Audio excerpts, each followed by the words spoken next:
শ্রী শ্রী গৌর গোবিন্দ মকরন্দ মাধুর্য লীলালব্ধেষু সজ্জন বৈষ্ণব বৃন্দ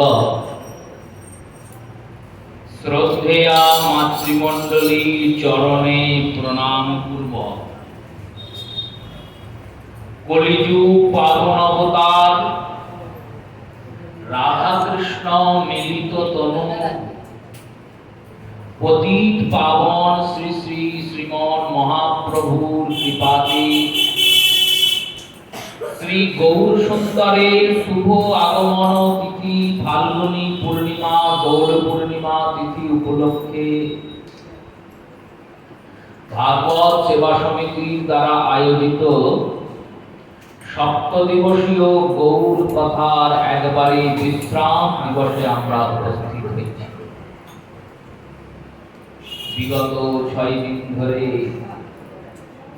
গৌর সুন্দরের অশেষ অনুকম্পায় যৎকিঞ্চিৎ গৌর লীলা আস্বাদনের চেষ্টা আমরা করেছি।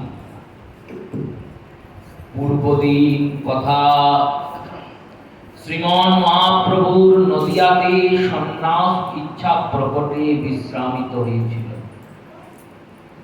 শ্রী গৌরাঙ্গ সুন্দর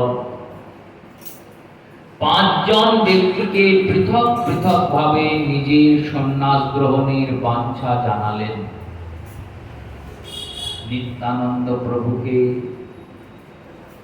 শ্রী পণ্ডিত গদাধরকে, চন্দ্রশেখর আচার্যকে,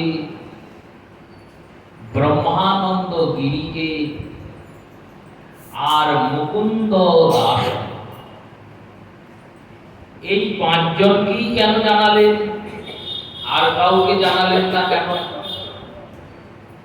শ্রীবাস পণ্ডিত এই অদ্বৈত আচার্যকে এনাদের তো জানালেন না কেন? এই 5 জনকে জানালেন? বললেন তার পিছনে মহাত্মারা ভাব প্রস্তুত করছেন। সন্ন্যাসের সময়ে একজন সন্ন্যাসীকে সাক্ষী রাখতে হয়। পরবর্তীকালে যখন তুমি সন্ন্যাসী বলে দাবি করবে, তখন অন্য সন্ন্যাসীরা জিজ্ঞাসা করবেন, তোমার সন্ন্যাসের সময়ে অন্য কোন সন্ন্যাসী সাক্ষী ছিল? সেই সাক্ষী রক্ষা করার জন্য গিরিবর্গের সন্ন্যাসী ব্রহ্মানন্দ গিরিকে মহাপ্রভু এই সন্ন্যাস লীলার আস্বাদন জানালেন।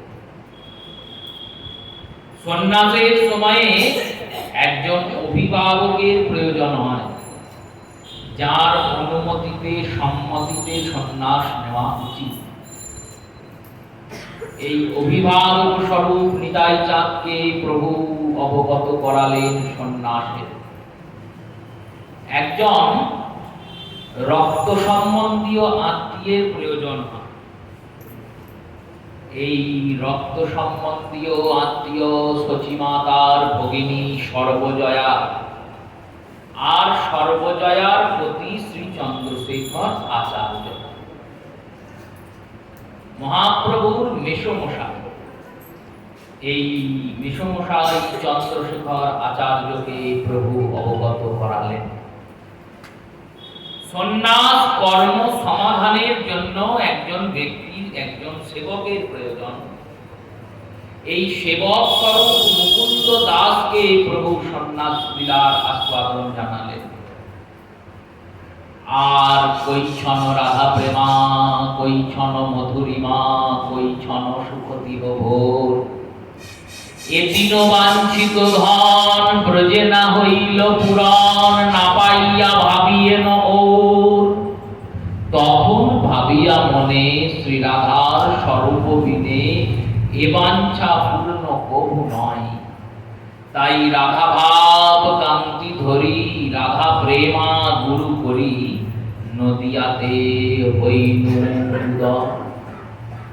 এই 3 বাঞ্ছা। শ্রীমতী রাধারানীর প্রেম কেমন? শ্রীমতী রাধারানীর প্রেমের পরাকাষ্ঠা, প্রেমের পারম তাৎপর্যতা, মধুরতা কেমন? আর এই বিরহের যে সুখানুভূতি, এই রাধারানীর প্রেমের সুখানুভূতিটাই বা কেমন। এই তিন বাঞ্ছা পূরণের জন্য শ্রী গৌর সুন্দর অবতীর্ণ হয়েছে, গৌররূপী কৃষ্ণচন্দ্রের অবতার হয়েছে। ভগবান কৃষ্ণের বাঞ্ছা হয়েছে তিন বস্তুকে জানা। তাই রাধা ভাব কান্তি ধরি, রাধা প্রেমা গুরু করি, রাধা ভাবকে কান্তি করে আর রাধা রানীর প্রেমকে গুরু রূপে গ্রহণ করে নদিয়াতে হইনু উদয়। নদিয়াতে তিনি উদিত হয়েছেন। গোপীদের ঋণ পরিশোধ করতে হবে তো। রাস পঞ্চোধ্যায়ের শ্রীমদ্ ভাগবতের দশম স্কন্ধের 33 সংখ্যক অধ্যায়ে ভগবান গোপীদের বললেন, হে গোপীগণ, আমার অনাদিকালের একটি প্রতিজ্ঞা ছিল, এখনকার নয়, অনাদিকালের। যখন কেউ ছিল না তখন আমি একটি প্রতিজ্ঞা মনে মনে সংকল্প করেছিলাম। কি সংকল্প? না, যে যথামাং প্রপদ্যন্তে তাং তথৈব ভজে মহাম। আমাকে যে যেমন করে ভজনা করবে আমিও ঠিক তাকে তেমন করেই ভজনা করব। যে আমাকে যেমন করে চাইবে আমিও তাকে ঠিক তেমন করেই চাইব। যে আমার জন্য যতটা করবে আমিও তার জন্য ততটাই করব। এই প্রতিজ্ঞাটা সত্য ত্রেতা দাপরে 3 যুগ আমি রক্ষা করলাম, কিন্তু রাসে এসে আমি প্রতিজ্ঞা ভঙ্গ হয়ে গেল। কবিরা বললেন, কেন প্রভু, কেন মাধব, প্রতিজ্ঞা ভঙ্গ হলো কি করে? বললেন, তোমাদের কাছে এই প্রতিজ্ঞা ভঙ্গ হয়ে গেল। তোমরা যেভাবে আমার ভজনা করলে সেভাবে আমি তোমাদের ভজনা করতে পারব না। তোমরা যেভাবে আমাকে চাইলে, যেভাবে আমাকে পেলে, যেভাবে আমাকে প্রেমাস্বাদন করালে, এই আস্বাদনের স্বরূপে আমি তোমাদেরকে কিছু দিতে পারবো না। তো কিছু নেওয়ার পর যদি দেওয়া না হয় তাহলে ঋণী হয়ে যায়। শ্রী গুরুদেব যদি শিষ্যদের কাছ থেকে প্রণাম নেয় আর আশীর্বাদ না দেয় তাহলে গুরুদেব ঋণী হন। আবার শ্রী গুরুর চরণে যদি শিষ্য শ্রদ্ধা ভক্তি সমর্পণ না করে আর শুধু আশীর্বাদই নেয় তাহলেও কিন্তু শিষ্য ঋণী। প্রত্যেকে মাতা সন্তানকে যেমন দুগ্ধ দ্বারা পোষণ করছেন, এই মাতাকে লালন পালন করে আমরা সেই ঋণের যতটি অংশ পরিশোধ করি। যদি না করি তাহলে ঋণ থেকে গেল। এই ঋণ কি হবে? বলে এই ঋণ তোমাকে আবার নিয়ে আসবে। ঋণ এমন জিনিস, এই ঋণই হয়ে যাবে। ভক্ত ভগবান তো পরিপূরক। ভক্ত যেমন ভগবানকে তার শ্রদ্ধা ভক্তি মন তন ধন সব দিচ্ছেন, ভগবান যদি কিছুই না দেন তাহলে ভগবান ভক্তের কাছে ঋণী হয়ে যান। গোপীদের বললেন, তোমরা যদি কিছু চাইতে তাহলে আমি দিয়ে দিতাম, তোমরা তো কিছু চাইওই না। আবার যদি কোনো কারণে চাও তখন একটাই জিনিস চাও, কি না, যাতে কৃষ্ণের সুখ হয়, আমরা যেন সেটাই চাই। ব্রজাঙ্গনার প্রেম হয় কাম গন্ধহীন, কৃষ্ণ সুখ তাৎপর্য এই তার। কৃষ্ণের সুখ ছাড়া আমরা অন্য কিছু চাই না। শ্রী গোবিন্দ বললেন, আমি ঋণী হয়ে গেলাম, ঋণে জর্জরিত হলাম। ঋণ যখন হয়েছে শোধ করতে হবে তো, না হলে তো পাওনাদাররা বারবার বলবে ঋণ হয়েছে দাও, আমার ফেরত দাও। তোমাদের কাছে ঋণ হয়েছে, কি করে শোধ করব? গোপী শিরোমণি বৃষভানুরাজ নন্দিনী, তিনি কৃষ্ণের এই মলিন বদন দেখে, ভগবানের বদনের ভার দেখে রাধা রানী বললেন, শোনো মাধব, এই ঋণ যদি পরিশোধ করতে চাও এই অবতারে তুমি পারবে না। কেন? বলল, ভক্তের ঋণ ভগবান কোনোদিনও পরিশোধ করতে পারে না। ভগবান তো ভক্তের জন্য কৃপামূর্তি স্বরূপ কৃপা করেন, ভক্ত ভগবানের জন্য কত কি না করে। দেহ ধর্ম, কুল ধর্ম, বেদ ধর্ম মর্ম ছাড়িয়া কপি ভজে কৃষ্ণচন্দ্র চরণ। দেহ ধর্ম, বেদ ধর্ম, লোক ধর্ম, কুল ধর্ম আমরা সব ছেড়েছি। কেন? গোবিন্দ ভজনের জন্য। তুমি কি ছেড়েছো মাধব? গোবিন্দ বলেন, আমি কিছু ছাড়িনি। আমি তো বেশ মাতার কোলে আছি, পিতার লালন পালন গ্রহণ করেছি, বেশ রাজা হয়ে দ্বারকায় রাজত্ব করেছি। তাই ভগবান ভক্তের ঋণ শোধ করতে পারবেন? কোনদিন পারবেন না। বলো পারবেন, যদি ভগবান ভক্ত হন। ভক্ত না হলে তো ভক্তির উপলব্ধি হবে না। ভগবান কি করে ভক্তির উপলব্ধি করবেন? ভক্তির উপলব্ধি করতে গেলে সেই স্তরে, সেই স্থানে অবতরণ করতে হবে। দৃষ্টান্ত স্বরূপ চিন্তন করুন। আমাদের এই দেশে অনেক গাছ হয় না, অনেক গাছের ফুল হয় না, আমাদের অজানা। অনেক দেশে হয়। সেই দেশের লোকেরা যদি বলেন এই গাছটা কোনোদিন দেখোনি, আমরা বলবো না, দেখি নাই।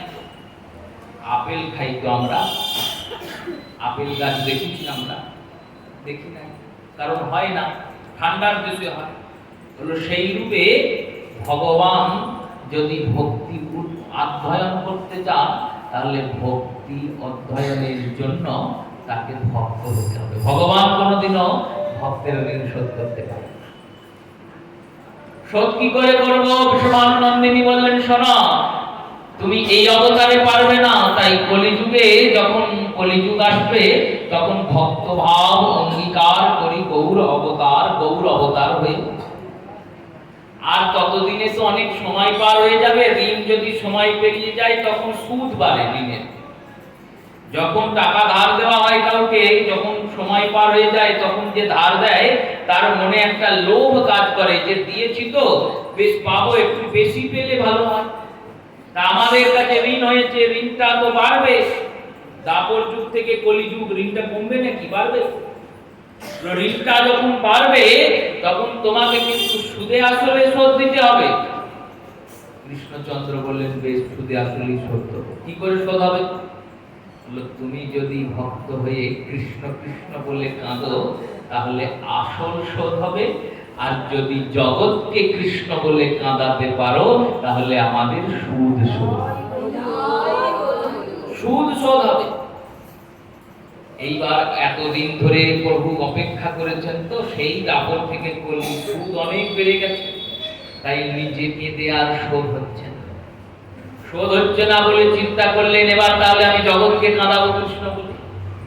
তাই নাম সংকীর্তন রত শ্রী গৌরাঙ্গ সুন্দর নবদ্বীপ ধামকে, নবদ্বীপ ধামের লীলা ব্যাপ্তি করালেন। নবদ্বীপ ধামকে ত্যাগ করলেন, এটা বলাটা সমীচীন হবে। কারণ প্রভু কখনো ত্যাগ করেন, তিনি অচ্যুত। পুতনার মতো ঘোর রাক্ষসীকে ত্যাগ করেননি, তাহলে কাকে ত্যাগ করবেন? আর নিত্য ধাম নবদ্বীপ নববৃন্দাবন, তাকে কি তিনি ত্যাগ করেন? করেন না। লীলা অনুযায়ী দর্শন হয়, প্রভু ছেড়ে যাচ্ছে, প্রভু ছেড়ে যায় না। ধাম তো শুধু স্থানবাচক নয়। ধাম কি শুধু স্থানবাচক?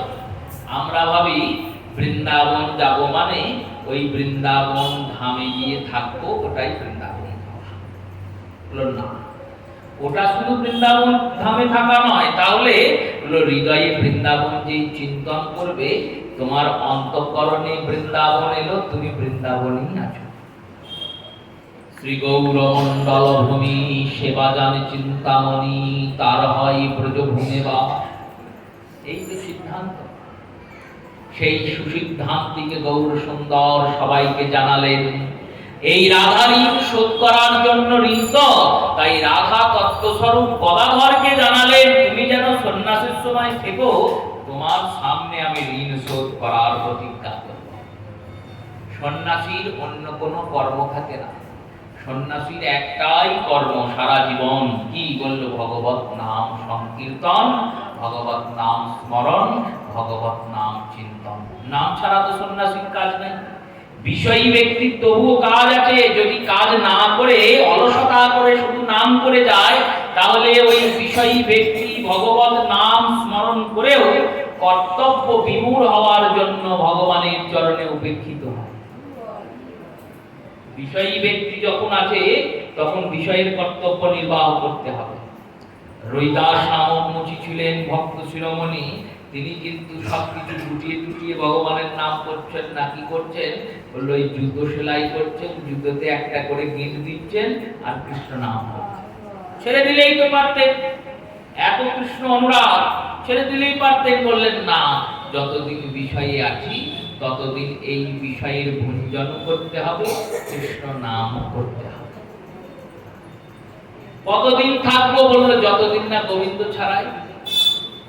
শ্রীবাস পণ্ডিত তিনি ভগবত নাম স্মরণ করছেন, সব ছেড়ে ছুড়ে দিয়ে বনে গেলেন নাকি? গেলেন না তো।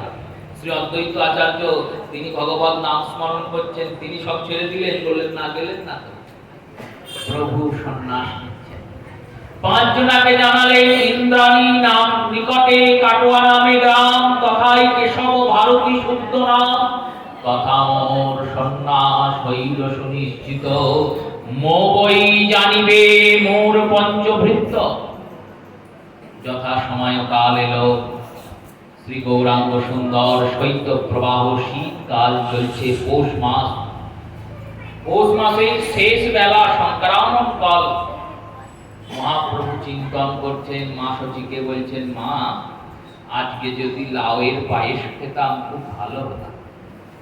লাউ দিয়ে যখন পায়েস সচিমা বানায় কত সুন্দর লাগে। সচিমাতা বলছেন, নিমাই এখন তো শীত পড়েছে, এত ঠান্ডা, এই ঠান্ডাতে কোথায় লাউ পাওয়া যাবে, কোথায় দুধ পাওয়া যাবে? প্রভুর অভিলাষ হয়েছে তো। প্রভু অভিলাষের জন্য এক বৈষ্ণবী, স্বয়ং মা পার্বতী বৈষ্ণবী সেজেছেন, আর তিনি একটি লাউ নিয়ে গিয়ে শ্রীধর একটি লাউ নিয়ে গিয়ে সচিমাতাকে দিয়েছেন। আর বৈষ্ণবী তিনি দুধ নিয়ে সচিমাতাকে দিয়েছেন। মাতা লাউ দিয়ে পায়েস নির্মাণ করেছেন, পরমান্ন গৌরাঙ্গ সুন্দর পেয়েছেন। যখন পাচ্ছেন একবার করে মায়ের দিকে তাকাচ্ছেন, মনে মনে ভাবছেন, আজকে আমি শেষ মায়ের হাতে খেয়েছি, আর কাল থেকে মা আমাকে খাওয়াতে পারবে না, আর নিমাইকে পাবে না, নিমাই আর থাকবে না। নিমাইয়ের শেষ খাওয়া, কারণ নিমাই থাকবে। সন্ন্যাসীর তো কোনো পিতা নাই, মাতা নাই। সন্ন্যাস ধর্ম এতটা নিগুড় ধর্ম, সন্ন্যাস ধর্মের যাজনা যখন করতে হয়, যখন কেউ সন্ন্যাস গ্রহণ করে, তখন তাকে নিজের আদ্যশ্রাদ্ধ করতে হয়, নিজের পিণ্ড জল নিজেকেই দিতে হয়, নিজের ব্রাহ্মণত্ব ত্যাগ করতে হয়, শিখা সূত্র ত্যাগ করে সন্ন্যাস হয়। শিখাকে ত্যাগ করতে হবে, সূত্র যজ্ঞ সূত্রকে ত্যাগ করতে হবে, পুত্র পৈতেকে যজ্ঞোপবীতকে পোড়াতে হবে। শিখা সূত্রের বর্জন করে তবে সন্ন্যাস। সন্ন্যাসীর সঙ্গে কারুর সম্পর্ক নাই। সব পূর্ব স্মৃতি ভুলে একমাত্র কৃষ্ণ চরণ স্মৃতি হৃদয়ে ধারণ করতে হবে। সন্ন্যাসী এতটা দৃঢ়তা। শ্রী গৌরাঙ্গ সুন্দর চিন্তন করছেন, সচিমাতা কত কষ্ট পেল জীবনে। জ্যেষ্ঠ পুত্র বিশ্বরূপ সন্ন্যাস নিয়ে চলে গেছেন, 8খানি কন্যা সন্তান প্রসব করেছেন, আর প্রসবের পরেই তারা দেহ রেখেছে। শেষমেশ আমি অবতীর্ণ হয়েছি, আর আমি যখন অবতীর্ণ হয়েছি তখন বিশ্বরূপ দাদা সন্ন্যাসী হয়েছেন। তার দুঃখে, তার অনুতাপে, তার বিরহে পিতা জগন্নাথ মিশ্র তিনিও দেহ ত্যাগ করেছেন। আমার প্রথম পত্নী লক্ষ্মীপ্রিয়া তিনিও মায়ের স্নেহভাজন ছিলেন, তিনিও দেহ ত্যাগ করেছেন। এই এত কষ্ট। এবার ওই মায়ের নয়নের মণি, দুটো নয়নে দুটো মণি থাকে, একটা নয়নের মণি যদি কারুর চলে যায়, এক চোখে যদি কেউ অন্ধ হয়ে যায়, তাহলে আর একটা চোখ দিয়ে সারা জীবন তো দেখতে পায়, কিন্তু দ্বিতীয় চোখটাও যদি চলে যায়, সেই রূপে বিশ্বরূপ চলে গিয়েছিলেন। আমাকে দুই নয়নের মধ্যে একটি মণি করে মা রেখে দিয়েছে। সেই নয়নমণি স্বরূপ আমি যখন সন্ন্যাস নিয়ে চলে যাব, তখন মায়ের কত কষ্ট, কিন্তু এ কষ্ট যে সহ্য করতেই হবে। কারণ সন্ন্যাস যদি আমি না নিই, তাহলে যে জগৎ উদ্ধার হবে না, জগতে সবাইকে নাম দেওয়া হবে না, প্রেম দেওয়া হবে।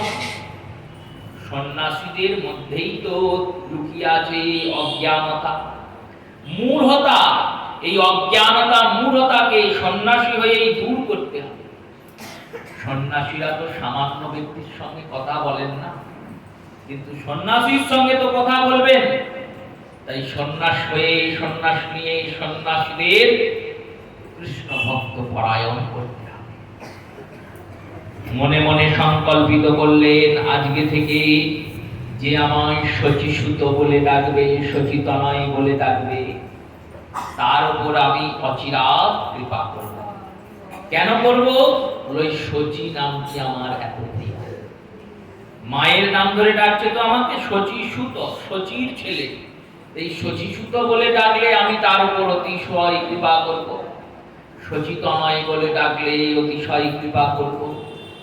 শচীনন্দন বলে ডাকলে আমি কৃপা করব। সার্বভৌম এটি জানতেন, তাই বারবার দেখেছেন ত্বং প্রণমামি চ শ্রী শচীতনয়। বারবার 8 বার দেখেছেন এই শ্লোকে। উজ্জ্বল বর্ণম, এই শচীতনয় অষ্টকমে 8 বার শচীতনয় উচ্চারণ হয়েছে। কেন বললেন? আমরা 8টা পাশে বন্ধিত, তো একবার ডাকলে যদি প্রভু শুনতে না পান, তাই বারংবার ডাকছি। বারংবার ডাকলে অবশ্যই আমার গৌর সুন্দর শুনতে পান। শ্রীমন মহাপ্রভু ওই পরমান্ন ভোজনাদি করে শ্রীবাস অঙ্গনে গিয়েছেন। শ্রীবাস অঙ্গনে সারা রাত্রি ব্যাপী নিত্য কীর্তন সম্পাদন করেছেন। দেবী বিষ্ণুপ্রিয়া আজকে শীতকালের কিছু পুষ্প চয়ন করে, পুষ্প অলঙ্কার নির্মাণ করে বসে আছেন, ফুলের গহনা তৈরি করেছেন।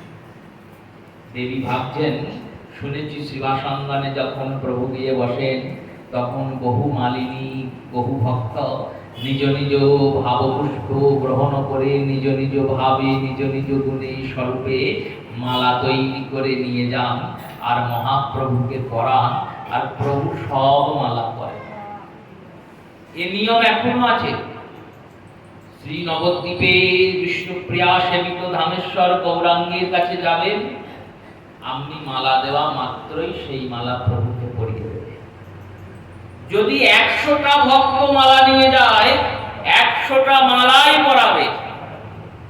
প্রভুর গলায় শুধু ফুল ভরে যায়, প্রভুও পরাবে।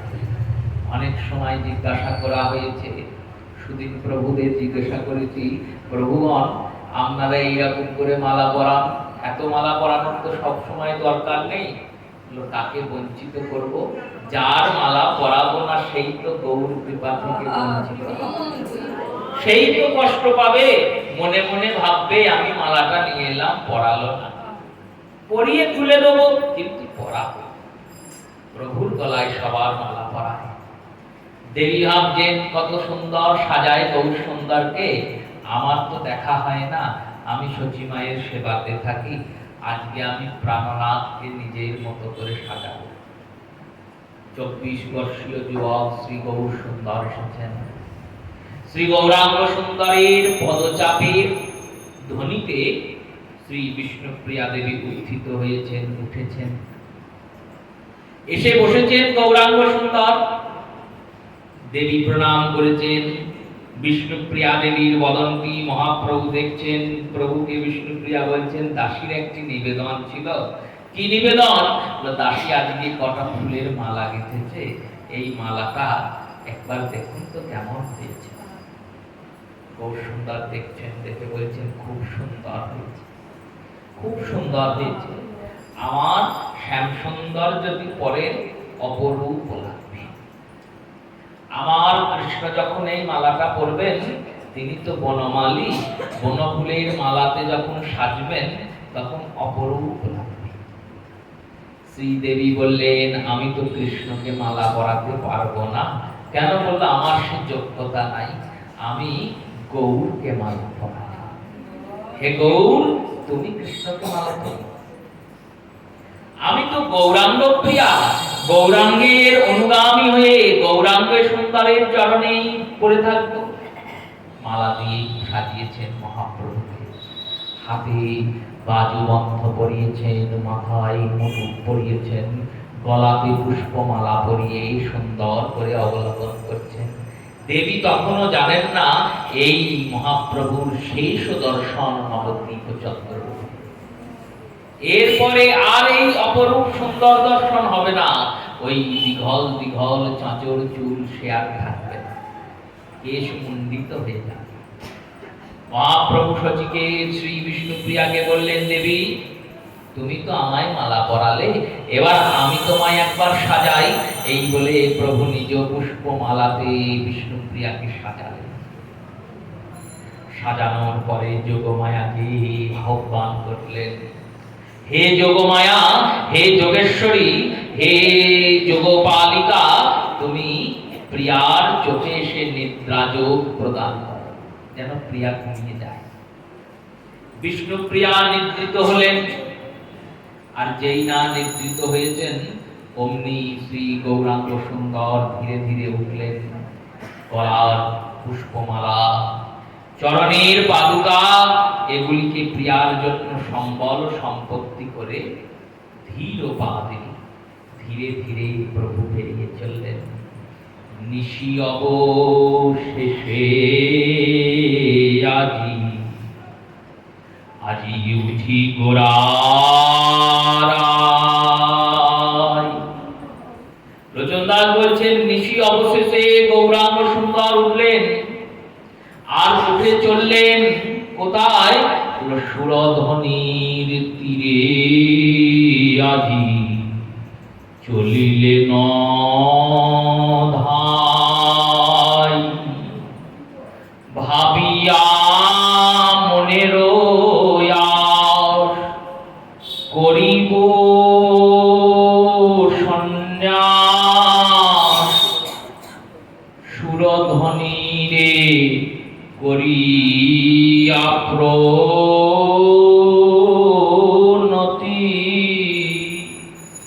সুরধ্বনিকে প্রণাম করে বললেন, হে মা গঙ্গে, তুমি তো আমায় বিষ্ণু ভক্তি দানকারী, আমাকে কৃপা করে কৃষ্ণের চরণে পৌঁছিয়ে দাও।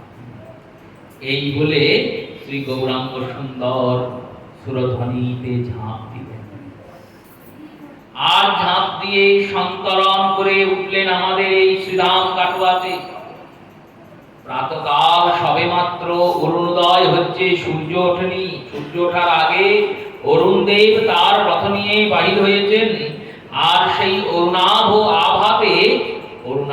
আভাতে গৌরাঙ্গ সুন্দরের বদনীর সুন্দর সৌন্দর্য দর্শন। সেই দর্শন কে করছেন? বললেন কেশব ভারতী নিজ আশ্রমের দরজা খুলে দেখছেন ওই আকাশের সূর্য পৃথিবীতে নেমে এসেছে, আর সতীত্ব অনন্ত কোটি সূর্যের তেজ বিকিরণকারী গৌরাঙ্গ সুন্দর বিশ্বম্ভর তিনি বসে আছেন তার দরজায়। প্রভুকে তুলে বললেন, কি কারণে আগমন? মহাপ্রভু বললেন, প্রভু আমি আপনার চরণে একটি প্রার্থনা নিয়ে এসেছি। কি প্রার্থনা? বললেন, আমাকে সন্ন্যাস দিতে হবে। শ্রবণ করেই বিদ্যুৎ পাতের মতো হৃদয়টা ভরে গেল। মনে মনে ভাবলেন, এত সুন্দর সুঠাম শরীরধারী, এত সুন্দর অপরূপ সুন্দর গৌরাঙ্গ সুন্দর, তিনি সন্ন্যাস নেবেন। কাটোয়াবাসীরা দেখতে গেলেন, চৈতন্য ভাগবত রচয়িতা বৃন্দাবন দাস ঠাকুর বলছেন, কাটোয়াবাসীরা সব বলছেন, কি বলছেন? কেমনে থাকিবে এর পত্নী জননী, আজ তাহা মরে কিবা কাল তাহা জানি। কেমনে থাকিবে এর পত্নী, কেমনে থাকিবে এর মাতা, এই রকম খবর যখন তারা শুনবে বেশি দিন আর বাঁচতে পারবে না, হয় আজকেই মরবে নয় কালকে মরে যাবে। নদিয়াবাসীরা কাঁদছেন। লোচনদাস বলছেন, শ্রী বিষ্ণুপ্রিয়া দেবী চমকি উঠিয়া প্রভু না দেখিয়া পালঙ্কে বোলালো হাত। আর কোথা গেলে গো এই হবা হতভাগিনী, অভাগিনী রে ছেড়ে কোথায় বা গেলে গো? প্রিয়া কাঁদছেন, কোথায় গেলে হে গৌরাঙ্গ সুন্দর? চমকি উঠিয়া প্রভু না পাইয়া পালঙ্কে বোলালো হাত। দেখে মন্দির মাঝে গৌর না বিরাজে, শিরে করে বজ্রঘাত হে, শিরে মারে বজ্রঘাত। বললেন আমার সব চলে গেল। ডাকে প্রিয়াজি মাই মা মা বলিয়া, দেখে যাও সচি মাতা। প্রিয়া সচি মাতাকে গিয়ে বলছেন, মা দেখবে এসো, তুমি সব হারিয়েছো, তোমার সব শেষ। নবদ্বীপবাসীদের বলছেন, নদিয়াবাসী তোমরা দেখবে এসো। আর নদিয়ার চাঁদ, নদিয়া নাগর গৌরাঙ্গ সুন্দর নদিয়ায়। সচি মাতা উঠছেন, উঠে বলছেন, আমি তো তাকে যেতে বলি নাই। চিন্তন করছেন, নানা ঘুমের ঘরে বলেছি একবার, খুব ভোরের বেলায় পাখি ডাকছিল কিচিমিচ করে, আমি একটা কথা বলেছি বৌমা। বললো কি বলেছো? বললো আমি বলেছি ব্রজের পাখি তুই ব্রজে ফিরে যা। এটা বলাই আমার কাল হয়েছে। কেন? বললো ওইটা আমার বহু সুন্দরী ডাকছিল, আর উনি যেই শুনেছেন ব্রজের পাখি ব্রজে ফিরে যা, এই মায়ের অনুমতি পেয়ে উনি ছুটেছেন। সচি মাতা পাগলিনীর মতো নিজের হাতে নিজের চুলগুলোকে ছিঁড়ছেন, চোখের জল মুছছেন, বসন ভূষণ জলে ভিজে যাচ্ছে। ছুটতে ছুটতে গাছপালা বৃক্ষ নদী সবাই দিকে চিৎকার করে ডাকছেন, নিমাই নিমাই বলে ডাকছেন। আর নিমাই নিমাই বলে যেই না ডাকছেন, প্রতিধ্বনি আসছে, আর নাই আর নাই আর নাই। নিমাই আর নাই, নিমাই আর নাই। নদিয়া নগরের সবাই ঝুরছে, সবাই কাঁদছেন। দাস ঠাকুর বলছেন, লোচনদাস বলছেন, সবেতে ঝুরে নদিয়া নর নারী পাষাণ বলিয়া যায়। এত বিরহ, পাষাণ বলে যাচ্ছে। নির্দয় ঘাটে গিয়ে বলছেন, হে ঘাট, তুমি আমার গৌর সুন্দরকে পার করে দিলে, তোমার হৃদয় নাই, গৌরকে আটকাতে পারলে না। এখনো সে ঘাট আছে, সেই ঘাটের নাম কি ঘাট জানেন? বলল নির্দয় ঘাট। তোমার হৃদয় নাই। নির্দয় ঘাট থেকে প্রভু ঝাঁপ দিয়েছিলেন, উঠেছেন কেশব ভারতীর কাছে। 5 জন এসে উপস্থিত হয়েছেন। কেশব ভারতীর সঙ্গে বাগ বিতণ্ডতা হয়েছে মহাপ্রভু।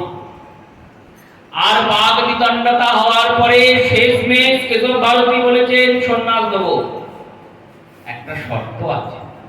কি শর্ত? বললেন আগে গিয়ে কেশ মুন্ডন করে এসো। কার কাছে? না মধুশীলের কাছে, মধু নাপিতের কাছে। অনতি দূরে মধু নাপিতের বাড়ি আমাদের পাড়াতে। এই পাড়ার দরজাতে যেখানে এখনো সান দেওয়া হয়, ওটি মধু নাপিতের বাড়ি। মধুশীলের কাছে গিয়েছেন, মধুশীলকে গিয়ে ডাকছেন, মধু মধু বলে মধু মধু মধু বেরিয়ে এসেছে। একটি কাজ করবে ভাই। কি কাজ? আমাকে সন্ন্যাসে সাহায্য করবে। কি সাহায্য করতে পারি? আমার এই কেশটা মুন্ডন করে দাও। আমি পূর্বে প্রতিজ্ঞা করেছিলাম তো, বিরহ রতা শ্রীমতী রাধারানী বৃন্দাবনে বসে প্রতিজ্ঞা করেছিলেন, আমি মুড়াবো মাথার কেশ আর ধরিব যোগিনী বেশ আর গাহিব কৃষ্ণ নাম আর ঘুচাবো লোকলাজ ঘুচাবো সম্মান বাহিব মধুর গান। সেই প্রতিজ্ঞা, মুড়াবো মাথার কেশ ধরিব যোগিনী বেশ, আমি মাথার চুল কেটে দেবো, যোগিনীর বেশ ধরবো। সেই অবতারে হয়নি, এই অবতারে করছেন রাধা কৃষ্ণ একতনুত শ্রীমন মহাপ্রভুর কেশটিকে মুন্ডিত করলেন। মধুনাভি কাঁদছেন ফুলে ফুলে, বলছেন এত সুন্দর চাচর চিকল কেশ, এই কেশকে আমার হাত দিয়ে মুন্ডিত করলে নবদ্বীপবাসীরা যখন আসবে তখন আমায় কত লাঞ্ছনা দেবে, গঞ্জনা দেবে, কত ধিক্কার দেবে। মধুকে বললেন তুমি যে আমার উপকার করলে, আর আমি কারোর মস্তকে হাত দিতে পারবো না প্রভু। মহাপ্রভু বললেন হাত দিতে হবে না, আজ থেকে তোমাকে আর ওই বৃত্তিতে থাকতে হবে না, তুমি মোদকের বৃত্তি করবে, ময়রার। নাবিককে বিদায় দিয়ে শ্রী গৌর সুন্দর গেলেন কেশব ভারতীর কাছে, অরুণ বসন ধারণ করে গঙ্গায় স্নান করে। এই যে লীলাটি বলছি না, এই বিরহ লীলা, এই লীলাটি আমাদের অতি মনের কাছের লীলা। কেন?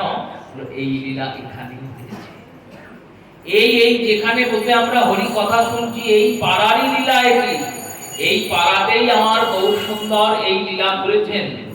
এই লীলার সাক্ষী এই পাড়ার প্রত্যেকটা ধূলিকণা থেকেছে।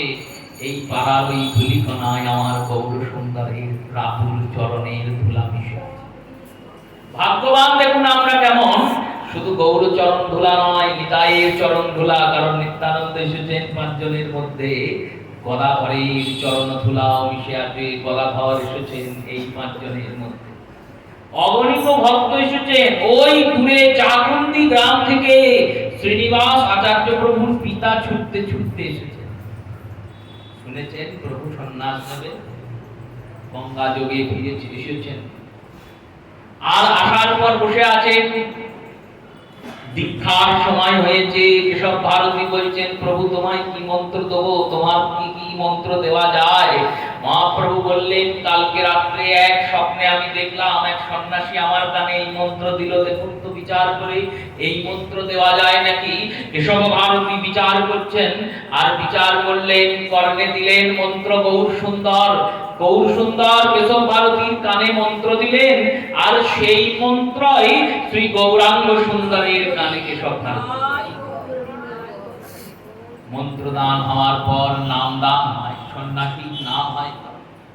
কি নাম দেবেন চিন্তা করছেন কেশব ভারতী। নাম রাখলেন, কি নাম বললেন? তোমা হইতে লোকে জানিবে কৃষ্ণ চৈতন্য, অতএব তোমার নাম হইল কৃষ্ণ চৈতন্য। তোমাকে দেখলে জীব কৃষ্ণ চৈতন্য পাবে। কৃষ্ণের চেতনা দান করার জন্যই তুমি এসেছো, এই কারণে তোমার নাম দিলাম শ্রীকৃষ্ণ চৈতন্য। বলিয়ে শ্রীকৃষ্ণ চৈতন্য মহাপ্রভু কি। এই নাম আমাদের দেওয়া, কাটোয়ার দেওয়া। এই নামেই জগৎ তোমায় জানবে। যেখানেই পঞ্চতত্ত্ব কীর্তন বন্দনা হয়, হরিনাম সংকীর্তন হয়, সেই হরিনাম সংকীর্তনে প্রথমেই যে নাম উচ্চারণ হয় শ্রীকৃষ্ণ চৈতন্য প্রভু নিত্যানন্দ শ্রী অদ্বৈত গদাধর শিবাসাদি গৌর ভক্তবৃন্দ। শ্রীকৃষ্ণ চৈতন্য প্রভু নিত্যানন্দ, হরে কৃষ্ণ হরে রাম শ্রী রাধে গোবিন্দ। এই যে নাম, এখানে কোথাও গৌরাঙ্গ উচ্চারণ হয় না, শ্রীকৃষ্ণ চৈতন্যই হয়। কেন বলেন? এই শ্রীকৃষ্ণ চৈতন্য নাম উচ্চারণ করলে দুইয়ের উচ্চারণ হয়। এই শ্রীকৃষ্ণ চৈতন্যের মধ্যে চৈতন্য স্বরূপ গৌরাঙ্গ সুন্দর, আর কৃষ্ণ স্বরূপ ভগবান কৃষ্ণ। তাই শ্রীকৃষ্ণ চৈতন্য যতবার আমরা বলি ততবার আমাদের পরোক্ষভাবে কৃষ্ণ নাম হয়। শ্রীকৃষ্ণ চৈতন্য প্রভু নিত্যানন্দ। এই শ্রীকৃষ্ণ চৈতন্য নাম দিলেন, দণ্ড দিলেন, পদবী উপাধি দিলেন ভারতী, কারণ কেশব ভারতীর যিনি শিষ্য তিনি ভারতী হবেন, আর ভিক্ষার ঝুলি দিলেন। মহাপ্রভুকে বললেন এই ভিক্ষার ঝুলি নিয়ে প্রথম দিন ভিক্ষা করে গুরুদেবকে ভিক্ষা দিয়ে তবে সন্ন্যাস পূর্ণ হয়।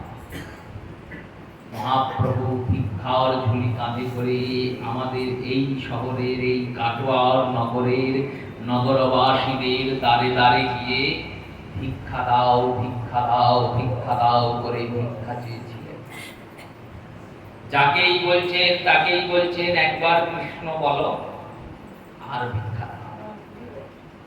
ভিক্ষা চাইছেন আর কৃষ্ণ বলাচ্ছেন। সবারই যা ছিল সব ভিক্ষা দিলেন। কেউ চাল দিলেন, কেউ ফল দিলেন, কেউ দান দক্ষিণা দিলেন। আমাদের মতো মাতৃস্ব পাপীরা বলল, আমাদের মতো পাপীরা আমাদের পাপটাই প্রভুকে ভিক্ষা দিলেন, আর বহু সুন্দর ওই পাপটাকেই দিলেন। কেউ নেবে জগতে, কেউ নেবে না, আমার প্রভুই নেন। পতিত পাবন তো তিনি, পতিত উদ্ধারণ, ভজ পতিত উদ্ধারণ শ্রী গৌর হরি। উদ্ধারণ শব্দের অর্থ কি বলল? যে উদ্ধার করতে সক্ষম, পতিতদের উদ্ধার যিনি করতে এসেছেন তিনিই তো পতিত উদ্ধারণকারী। ভিক্ষা নেওয়ার পরে গুরুর চরণে গিয়ে সেই ভিক্ষাদ্রব্য সমর্পণ করলেন। আর ভিক্ষাদ্রব্য সমর্পণ করার পর গুরু পাদ পদ্মকে প্রণাম করে বললেন, গুরুদেব এবার আমায় যাওয়ার অনুমতি দিন। শ্রী কেশব ভারতী বললেন, কোথায় যাবে? আমি ব্রজে যাব। ছুটলেন বৃন্দাবনের উদ্দেশ্যে, উদ্দণ্ড হয়ে ছুটলেন, কেউ পিছনে ছুটে ধরতে পারল না। চন্দ্রশেখর আচার্য কাঁদছেন, গদাধর কাঁদছেন, সবাই কাঁদছেন। নিতাই চাঁদ বললেন, কেঁদো না, আমার ভাই জগৎ উদ্ধারের জন্য সন্ন্যাস নিয়েছে। এই লীলাটা তো বিরহের লীলা। এতদিন আমরা আনন্দ আস্বাদন করেছি, এবার বিরহের আস্বাদন, প্রেমের আস্বাদন বৃন্দাবনে হয়েছে। প্রেমের থেকে আর উচ্চ কোটি হলো বিরহ। এই প্রেমের বিরহের আস্বাদন করবেন এবং করাবেন বলে কৃষ্ণের ইচ্ছা হয়েছে, আর তাই তিনি গৌর হয়েছেন আর সন্ন্যাস নিয়েছেন। প্রভু প্রভুর মতো চলবেন। দাসের উচিত কি বলল? প্রভু যেমন চলছেন আমরাও তেমন চলব, তবে তো তার দাসত্ব। প্রভু তো আমার মতো চলবেন না, প্রভু প্রভুর মতো চলবেন, আমরা প্রভুর মতো চলব। মহাপ্রভু এতদিন আমাদের নামের আনন্দ, প্রেমের আনন্দ বিলিয়েছেন। এবার তিনি নতুন লীলা, সন্ন্যাসের বিলাস, এখানে তিনি বিরহ উৎকণ্ঠা রাধারানীর ওই তীব্র বিরহকে উপভোগ করতে এসেছেন। তাই তোমরা কেউ কেঁদো না, প্রবোধ ধরো, ধৈর্য ধরো। গদাধরকে নিতাই চাঁদকে ধরে বলছেন, তিনি যে বৃন্দাবন চলে গেলেন, এর আগেও তো বৃন্দাবন ছেড়ে চলে গিয়েছিলেন, আর ফিরে আসেন নাই। বৃন্দাবন যদি চলে যান না, আর কিন্তু আমরা গৌরকে পাবো না। নিতাই চাঁদ বলল, কে বলেছে বৃন্দাবন যাবে? আমি যাওয়াচ্ছি বৃন্দাবন, আমি ঠিক ধরে নিয়ে আসবো। তোমরা এক কাজ করো, তোমরা গিয়ে শান্তিপুরে অপেক্ষা করো, আমি নিয়ে আসছি তাকে। চন্দ্রশেখরকে বললেন, আপনি নবদ্বীপে গিয়ে সচিমাতাকে খবর দিন। সচিমাতাকে বলুন মহাপ্রভু সন্ন্যাস গ্রহণ করেছেন, শান্তিপুরে প্রভুর আগমন হবে। সচিমাতা যেন নবদ্বীপ থেকে শান্তিপুর আসে। নিতাই চাঁদ ছুটছেন মহাপ্রভুর পেছনে, প্রভু ছুটছেন, খুঁজে পাচ্ছেন না। খুঁজতে খুঁজতে খুঁজতে খুঁজতে এক স্থানে গিয়ে পৌঁছালেন। 3 দিন 3 রাত প্রভু ছুটলেন, 3 দিন 3 রাত, কোনো খাওয়া নাই, দাওয়া নাই, নির্জল নিরাহার। কোথায় বৃন্দাবন, কোথায় ব্রজেশ্বর, কোথায় ব্রজনাথ, কোথায় কৃষ্ণ, কোথায় প্রাণনাথ? হে প্রাণনাথ, তুমি কোথায় গেলে? তোমাকে কোথায় গেলে পাবো? এই বলে পাগলের মতো মহাপ্রভু ছুটছেন। ছুটতে ছুটতে রার দেশে বক্রেশ্বরের নিকট অব্দি মহাপ্রভু ছুটেছেন। নিতাই চাঁদ দেখলেন প্রভুকে প্রবোধ দিতে হবে। নিজ শক্তি বিস্তার করে একদল রাখাল গরু চড়াচ্ছিল, তাদের কাছে গিয়ে দাঁড়ালেন।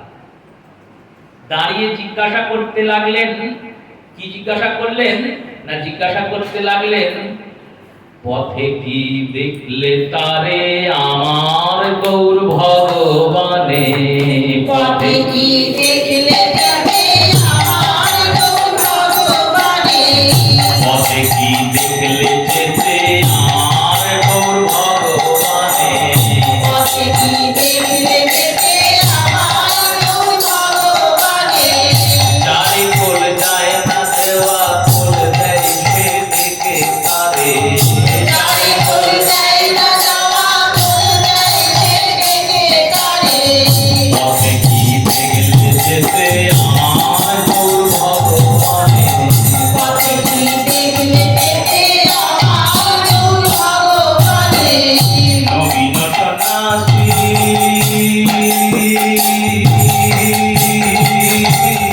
নবীন সন্ন্যাসী রূপ যে তার পাগল করে, নবীন সন্ন্যাসী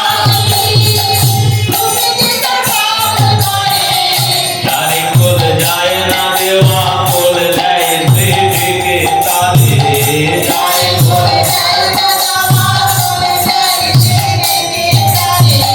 পথে কি দেখলে যেতে আমার গৌর ভগবানে, পথে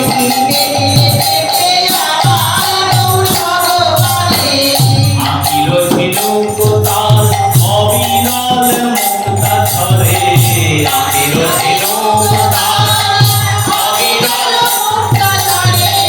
আখিল ঝিনুক তার অবিরল মুক্তা ধরে, আখিল ঝিনুক তার অবিরল,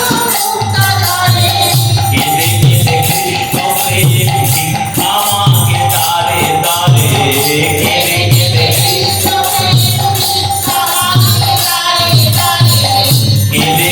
কৃষ্ণ প্রেম ভিক্ষা মাগে তারে তারে, কেঁদে কেঁদে কৃষ্ণ প্রেম, পথে কি দেখলে যেতে আমার গৌর ভগবানে, পথে কি দেখলে যেতে যারে কোল যায় না দেওয়া কোল দেয় সেই দিকে তারে, যারে কোল যায় না দেওয়া পথে কি দেখলে যেতে আমার গৌর, পথে কি দেখলে যেতে আমার গৌর ভগবানে,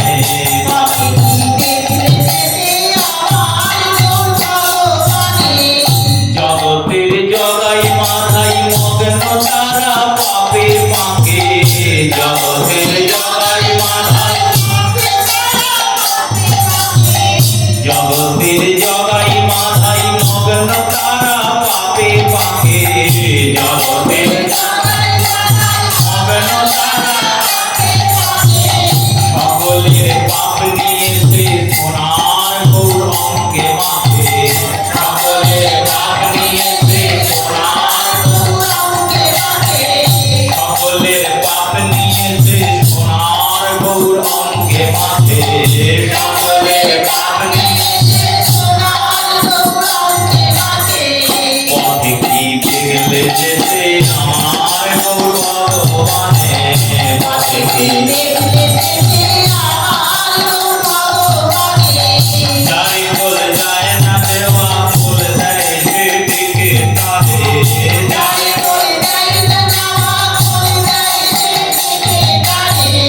পথে কি দেখলে যেতে আমার গৌর ভগবানে,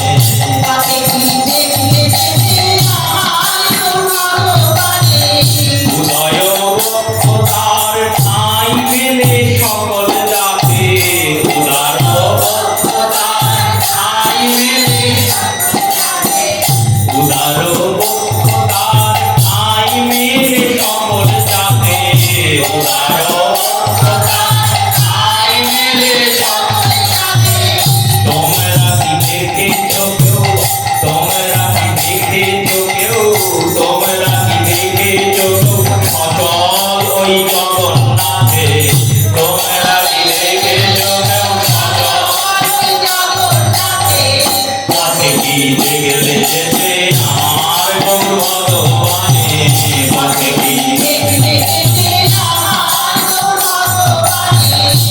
এই দেখলে যেতে আমার গৌর ভগবানে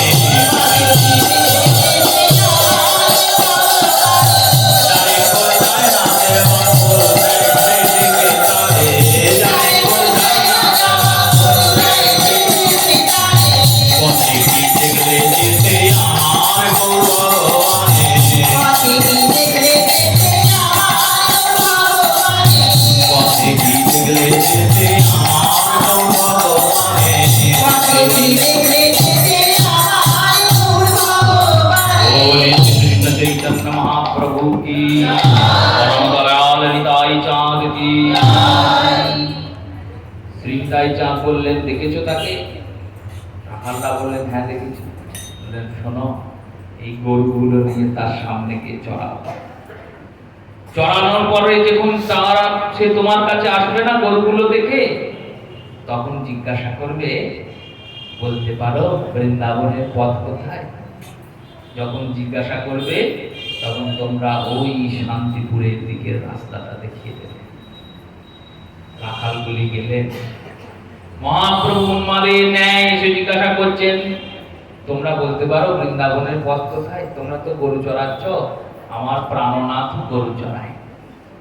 আমার যিনি প্রাণনাথ, যিনি প্রাণেশ্বর, তিনিও গরু চড়ান। তো তোমরা বলতে পারো তিনি কোথায় আছেন, বৃন্দাবন কোন দিকে? তারা দেখিয়ে দিলেন শান্তিপুরের রাস্তা। মহাপ্রভু শান্তিপুরের দিকে ছুটলেন। এতক্ষণ গঙ্গার বাম তীর বরাবর ছুটছিলেন, এবার দক্ষিণ তীর বরাবর ছুটলেন। আর দক্ষিণ তীর বরাবর যখন ছুটছেন, ছুটতে ছুটতে পৌঁছিয়েছেন গঙ্গার ঘাটে, দেখছেন নিতাই চাঁদ দাঁড়িয়ে আছেন।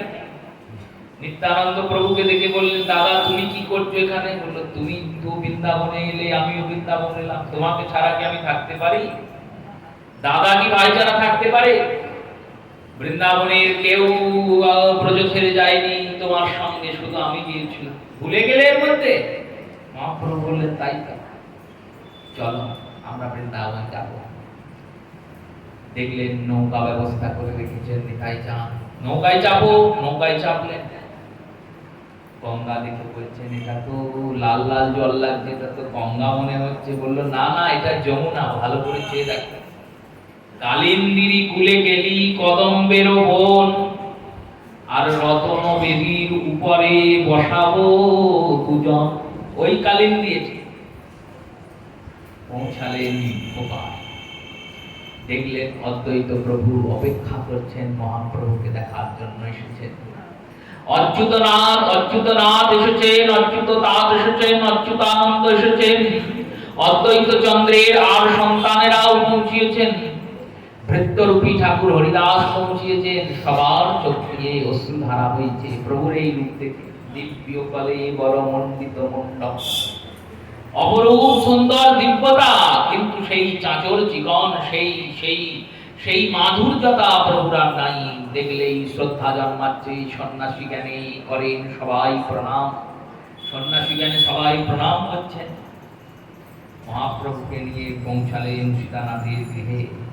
নিতাই চাঁদকে ধরে বললেন দাদা তুমি আমায় মিথ্যা বললে, এটা তো শান্তিপুর, এ তো বৃন্দাবন নয়। নিতাই চাঁদ বললেন আমি মিথ্যা বলি নাই ভাই। বললে তো? কি মিথ্যা বলেছি? তুমি যে বললে বৃন্দাবন এসেছি। শ্রী নিত্যানন্দ প্রভু বললেন আমি বৃন্দাবনেই তো এসেছি।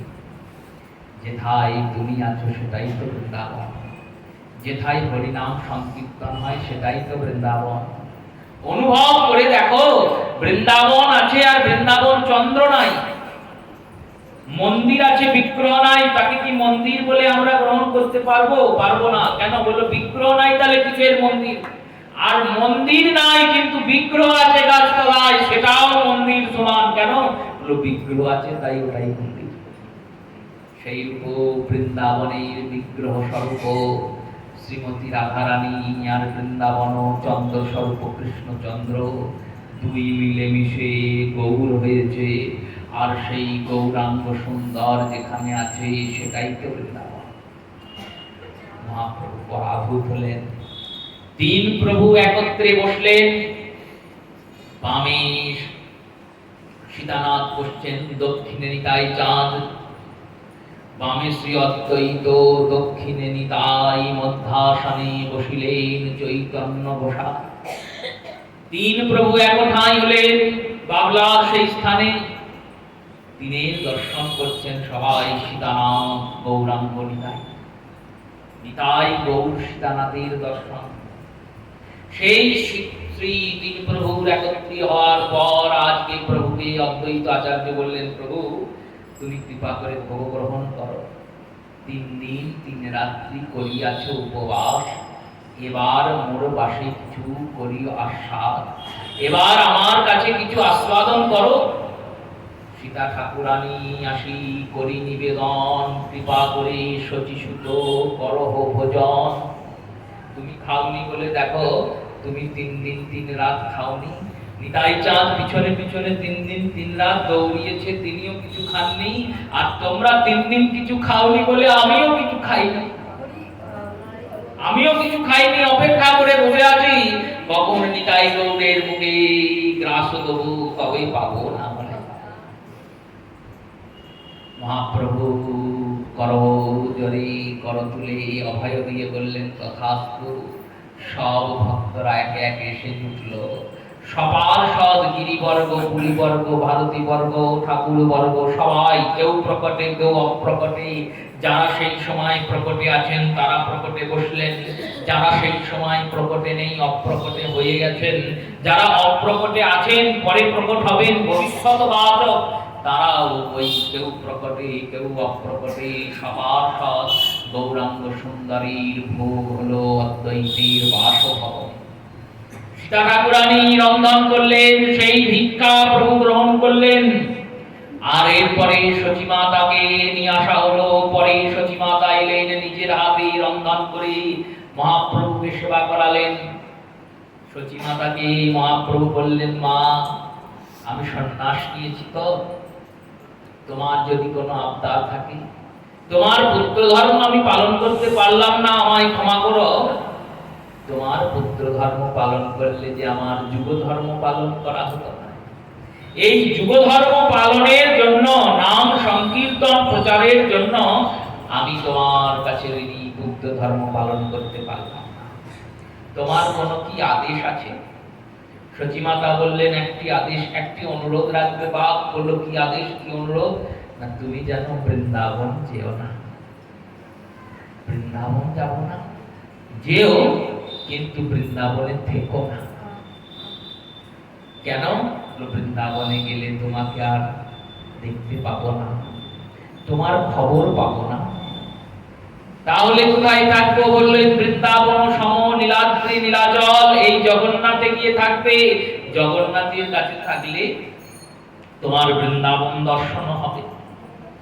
আর বৃন্দাবন চন্দ্ররূপী জগন্নাথের দর্শন করলে, ওখানে থাকলে আমিও মাঝে মধ্যে তোমার খবর পাবো।